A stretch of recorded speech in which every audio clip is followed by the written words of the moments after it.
Assalamualaikum warahmatullahi wabarakatuh. Hai teman-teman, kembali lagi bersama saya Nuzia Pratami.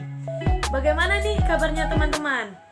Semoga sehat walafiat ya, dan dimudahkan rezekinya dan dilancarkan segala hambatan-hambatannya. Dan jangan lupa jaga kesehatannya ya teman-teman. Tetap patuhi protokol kesehatan untuk menjaga orang yang kita sayangi, diri kita sendiri, dan orang-orang terdekat kita. Nah, di sini saya akan menjelaskan tentang sekolah efektif. Berikut adalah indikator-indikatornya. Yang pertama adalah konsep kepemimpinan. Kata pemimpin berasal dari kata pimpin, yang artinya bimbing atau tuntun. Dan dari kata pimpin, muncullah kata memimpin, yang artinya membimbing atau menuntun. Pemimpin yaitu orang yang berfungsi memimpin atau membimbing sesuatu kelompok atau lebih. Unsur dalam kepemimpinan ada beberapa, yaitu yang pertama proses memberi arahan, yang kedua memberi motivasi, yang ketiga adalah mampu untuk menciptakan rasa percaya diri, dan yang terakhir adalah mempengaruhi dan menggerakkan. Selanjutnya adalah faktor yang mempengaruhi perilaku kepemimpinan. Ada beberapa faktor, yaitu faktor internal merupakan faktor yang berasal dari dalam diri pemimpin itu sendiri. Misalnya pengertiannya tentang kepemimpinan, nilai atau hal yang dikejar dalam kepemimpinan, dan sebagainya. Selanjutnya faktor yang berasal dari kelompok yang dipimpin.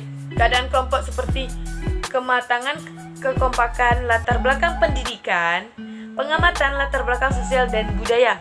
Yang terakhir adalah faktor lembaga yang dipimpin, seperti jenis dan tujuan sekolah, kurikulum. Dan yang keempat, faktor-faktor legal. Seorang pemimpin pendidikan akan berhadapan dengan peraturan-peraturan formal dari instansi struktur di atasnya. Selanjutnya faktor lingkungan, dan yang terakhir adalah faktor perubahan. Dan selanjutnya teori kepemimpinan. Ada beberapa teori kepemimpinan, bisa teman-teman baca dari HP teman-teman. Yang pertama adalah teori orang terkemuka, yang kedua teori lingkungan, yang ketiga teori pribadi dan situasi.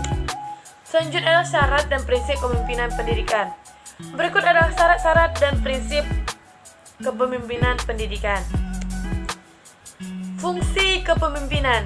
Berikut adalah beberapa fungsi kepemimpinan, yaitu yang pertama fungsi instruksi. Fungsi ini bersifat komunikasi satu arah. Fungsi konsultasi.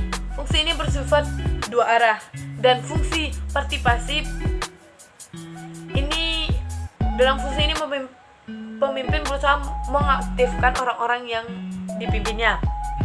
Selanjutnya fungsi delegasi. Fungsi ini dilaksanakan dengan memberikan pelimpahan wewenang keputusan baik melalui persetujuan maupun tidak atasan.